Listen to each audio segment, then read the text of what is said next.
Mbalariany ma pacho ka UASU opoyo piny owacho kuom chulo gopegi e bwo winjruok mane gibedo godo higa mar 2017 nyaka 2022 kod 2021 nyaka 2025. Kata kamano giwacho ni poni piny owacho ok ochopo dwaro margi mane gikete kogno e higa 2025 nyaka 2029 to ng'anyo margi magichano dwe manyien biro mana dhi nyime.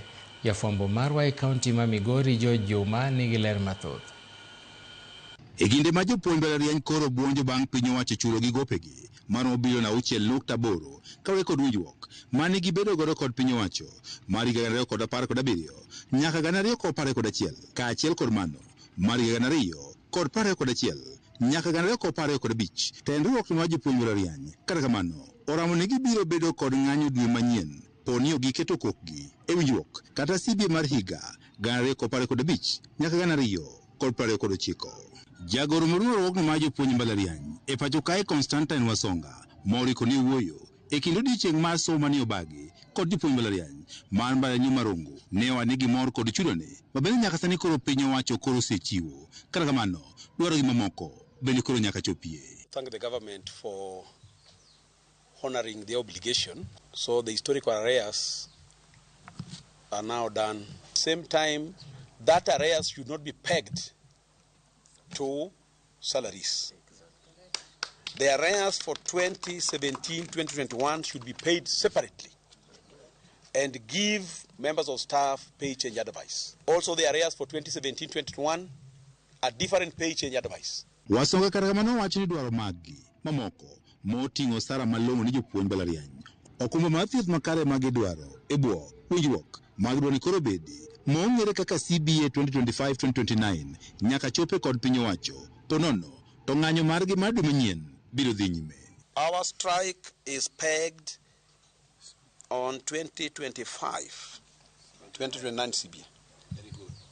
A CBA that we ought to have signed and negotiated and signed 30 days from November last year. Salaries commensurate to our qualifications. We want harmonization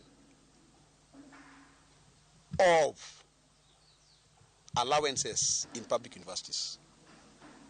No way why a lecturer in one university should be getting commuter allowance of 50,000 and another one is being paid 12,000. Magiti mikinyi jopuonj mbalariany podi yuago pek mar tich magitimo nikech nok ma jopuonj.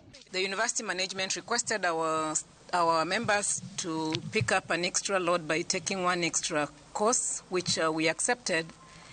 And as the number of students are increasing, it's becoming a burden, even for dons, to handle the big classes, give 2 cuts, a minimum of 2 cuts, mark examinations.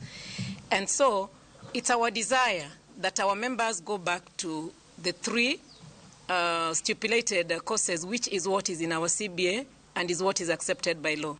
Kao tende kod paro mar duoko piny higa ma jopuonj mbalariany magidhi retire riwruokni ma jopuonj mbalariany okwedo paroni. If they retire them, who will teach? You are saying the government is projecting that Kenya should have 35,000. So this 10,000 we have, if you retire them now, universities are going to remain empty.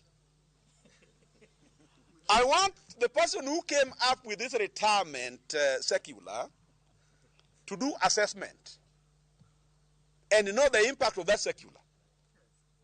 The 10,000 we have, Kenya is going to remain within 4,000. And by the way, you cannot replace a professor. Because these professors have different speciality. George Juma, Ramogi TV, Migori.